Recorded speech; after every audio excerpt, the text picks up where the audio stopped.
So apparently, my view on how the world works is a bit different than a lot of people's, at least from what I can tell. And I wanted to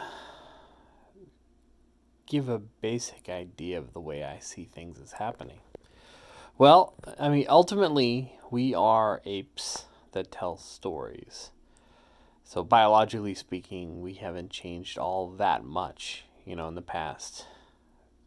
I think 100,000 years or something like that, other than the cognitive revolution, which was definitely a big thing, but that was, we otherwise had not changed, other than the changes in our mind, or at least that's my understanding.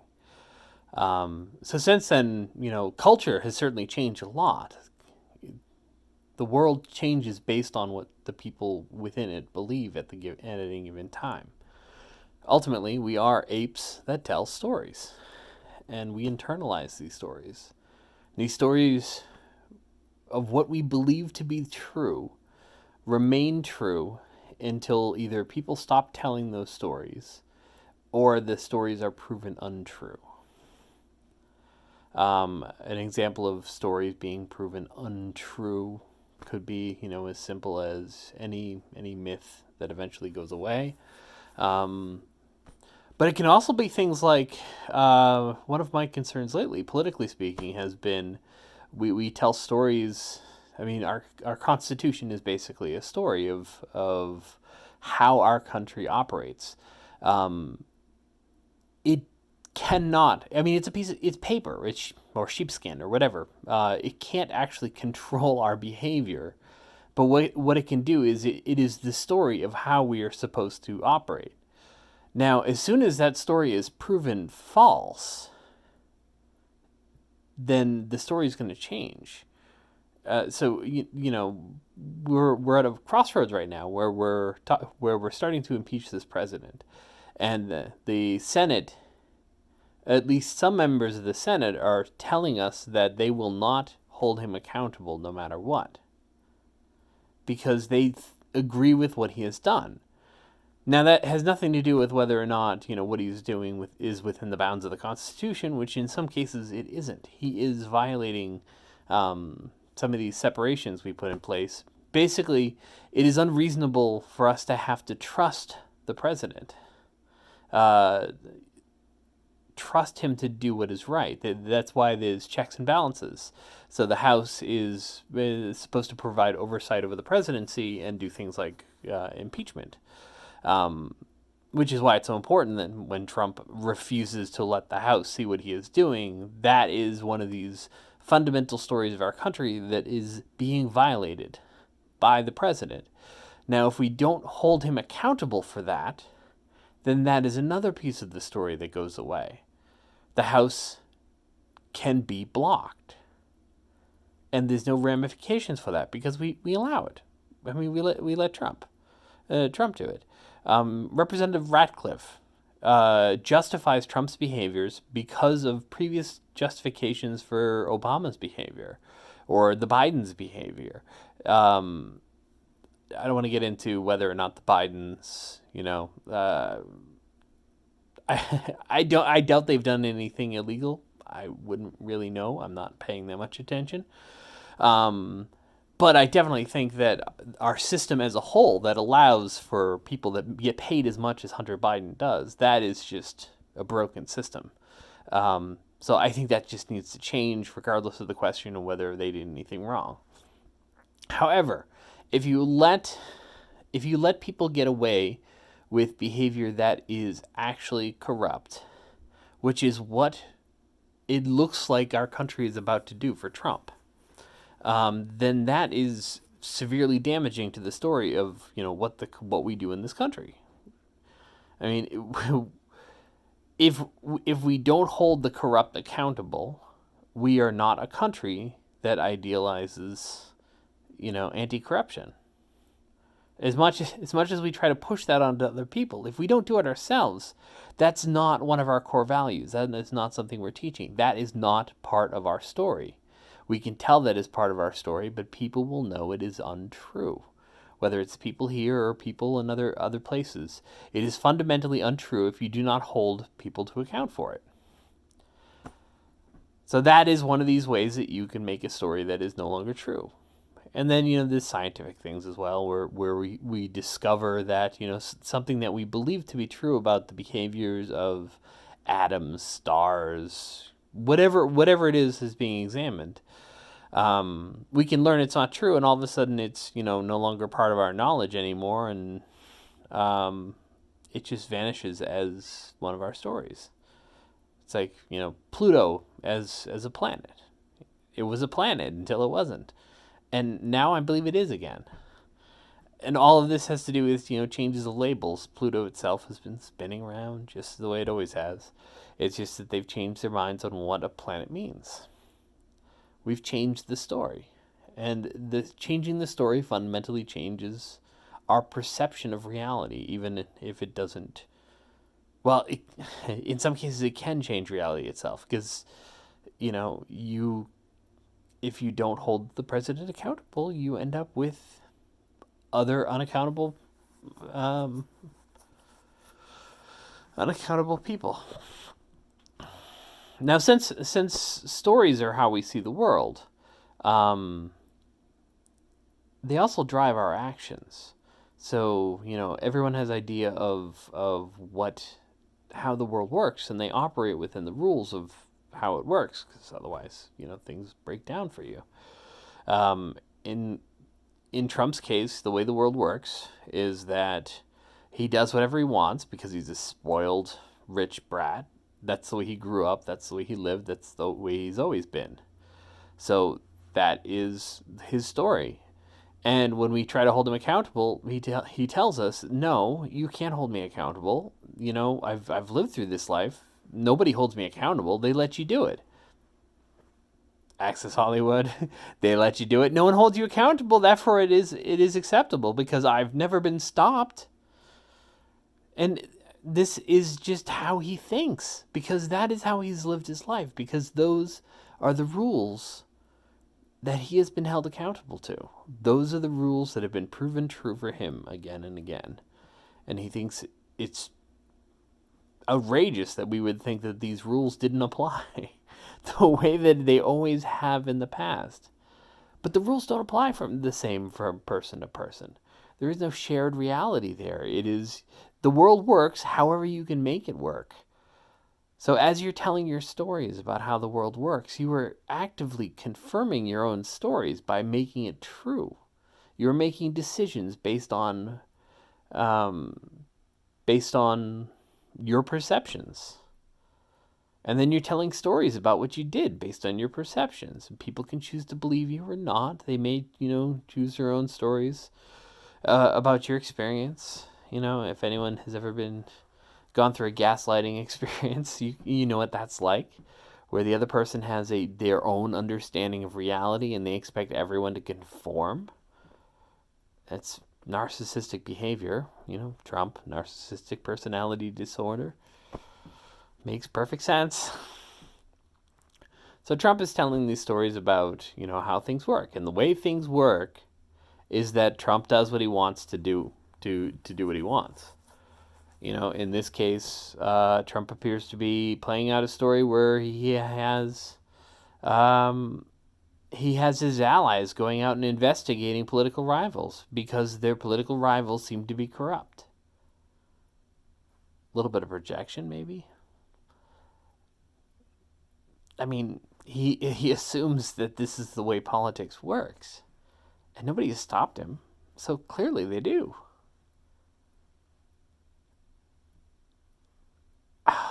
It is such circular logic, but we play into it every day. He tells us something is true. His supporters tell us it's true. Well, yeah. The guy they trust is telling them it's true. And, how often do we refute them? I mean, not tell them it's not true. We tell them it's not true all the time. We tell them all sorts of things. Do we go through the effort of telling what we perceive to be the truth about the situation? I mean, I try sometimes. I think people don't get it enough. Otherwise, they'd be more willing to change their minds. But here's the thing. So the more you tell these stories, the more the stories will line up with each other because you can demonstrate your truths. Without people telling stories and demonstrating truths and tearing down false stories, all you have is 300 million people telling different stories, often incompatible stories. We have some really tough stories going on right now. There's this one group of people that self-identify as capitalists, and I don't mean capitalism is just the opposite of socialism for some people. No, I'm not a socialist.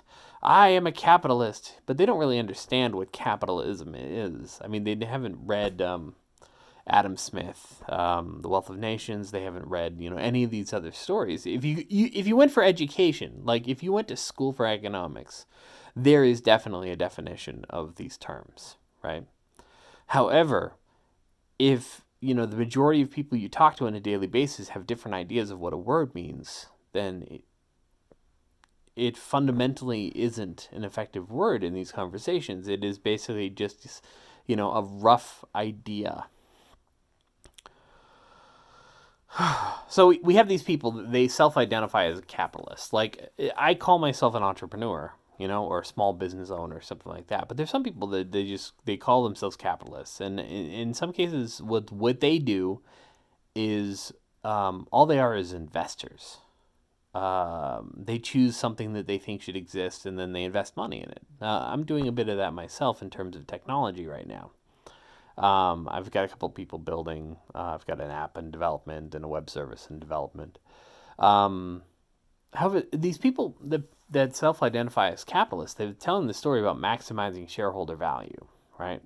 And they're trying to do everything they can in order to increase shareholder value. This is big on corporate CEOs, because if it's a publicly traded company, then the investors, like, there's this fiduciary responsibility. You owe the investors.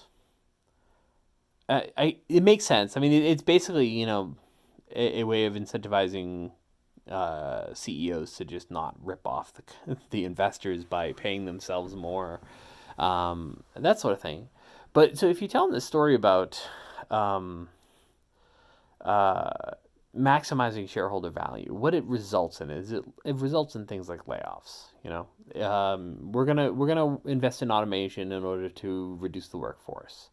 We're going to move a factory across the border to access cheaper labor, right? Now there's other people we'd call the working class. They're telling the story that they're telling themselves on a regular basis is that they need to get a job so that they can work to feed their family. It's a good story. I mean, it's compelling because if you don't work, you don't have money. You don't have money. You don't have food. You don't have a place to live. And that is a rather rough story that they are living through. I grew up in sort of that. I had a lot of friends that was family like that. My family was a bit different, but I certainly understand the working class upbringing. I mean, I've been, up until last year, I've always had jobs, right? I've been working nonstop since I was 16 years old until I was 40, and decided to find a different path. So I kind of lost track there, but so you've got these capitalists. They're telling this story about maximizing shareholder value, and they're doing away with jobs. Then you have these educators, and they're telling this story about teaching these kids and getting them ready for college, and college is going to get them ready for a job. Well, as we talked about the capitalists, they're doing away with the jobs. So a smaller and smaller percentage of people are able to get the jobs than the good paying factory jobs or manufacturing jobs, because they're just not there anymore. They're going away.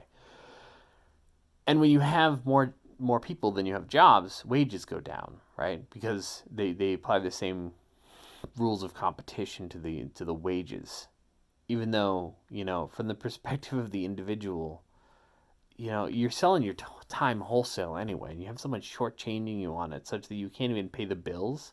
That's just despicable. So, yeah, we've got these different stories playing out, right? We got the educators teaching kids to get ready for a career that may or may not be there when they get out. And we've got these capitalists working on maximizing shareholder value, squeezing all of the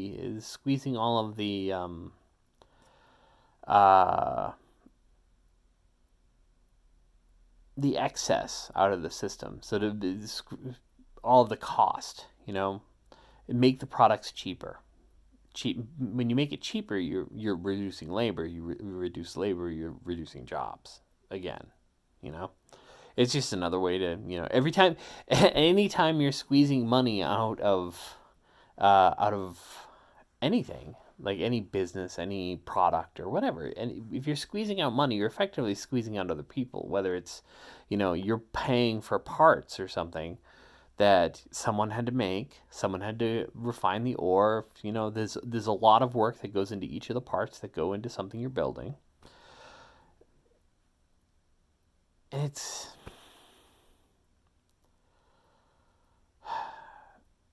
fundamentally, we have these stories that are incompatible because they fail to take each other into account.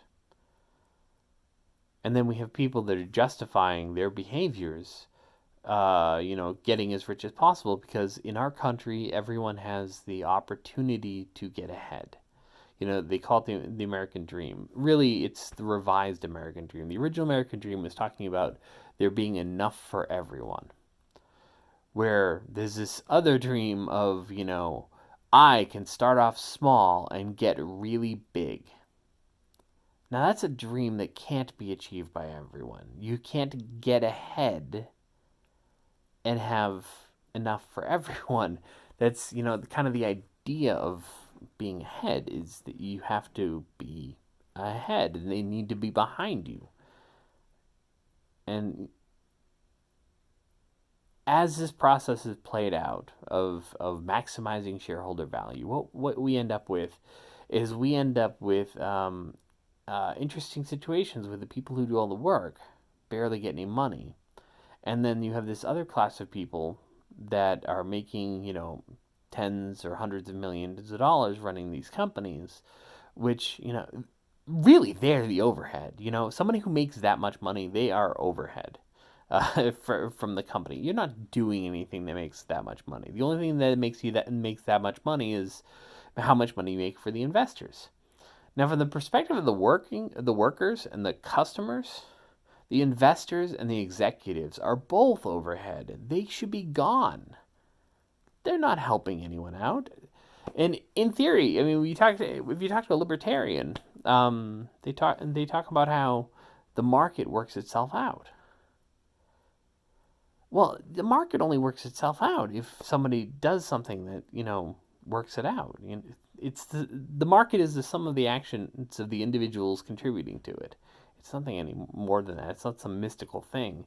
If you think that the profit margins are going to get squeezed by competition, well, that only helps. That only happens if somebody comes in and squeezes the profit margins. Somebody actually has to make that decision and do that work and make that call.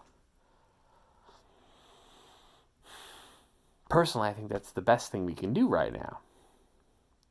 I mean, there's this idea that, government is working on maximizing shareholder value as well. I mean, they are making trade deals and stuff with a focus on earnings. And that feeds into this entire cycle as well. And we know what the result is over time. The result is a loss of jobs, an increase in dissatisfaction within the country. Separately, we've made some big mistakes with our education system, which is resulting in, these stories. So we're back to the stories again, because the school is where you start teaching these stories. We used to teach about civics. We stopped telling that story. And we stopped having generations of kids that understood that story and could tell the story themselves. And if nobody was telling it, it doesn't matter if it's in a book somewhere. If people as a whole don't understand it, they're not going to do anything with it. They're not going to tell that story. They're not going to honor that story. They're not going to obey that story. So it's all well and good that our government has a separation of powers and that there's checks and balances on the presidency. If nobody's telling the people the story about these checks and balances, and the president is actively saying there are no checks and balances, and we fail to hold him accountable for violating the checks and balances, then it doesn't matter that somewhere in Washington, D.C., there is a scroll that describes these checks and balances. It should matter, but it only matters if we make it matter. And every day I hear people telling the same stories about how it doesn't matter. The story we are telling ourselves over and over again is that Trump doesn't care, that the GOP doesn't care, and so that impeachment will not work. Now, separately, Trump is telling a story where, he can invite foreign interference in our elections, and that, I don't know what story the GOP, especially McConnell, is telling himself right now that means that there are no checks on the president, and that, election reform bills passed by the House should just sit there while we know that multiple countries are interfering with our elections. But I do know that those things will have consequences. And a failure to impeach has consequences. The failure to impeach after the Mueller report had consequences. Those had big consequences. So first off, it invalidated the Mueller report in the minds of all the Trump supporters. It was a great big nothing burger because nobody held him accountable for anything in there. So clearly there was nothing to hold him account for.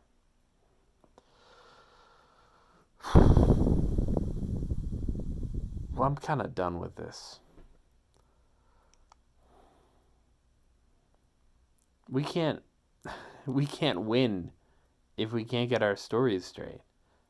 And everybody's out there telling their own stories, and they're very, very adamant about their own stories, about how only Biden can win, and how only Bernie could win, and no white men allowed, and no, the next.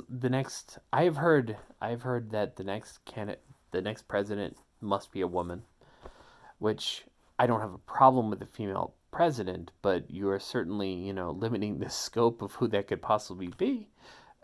Personally, I'm an Elizabeth Warren fan, so I'm fine with that. But the story about the next candidate must be a woman is rather incompatible with the story that it must be Biden. And those two groups, they're not going to see eye to eye. The Bernie folks got screwed over in 2016, so they're probably a bit upset already.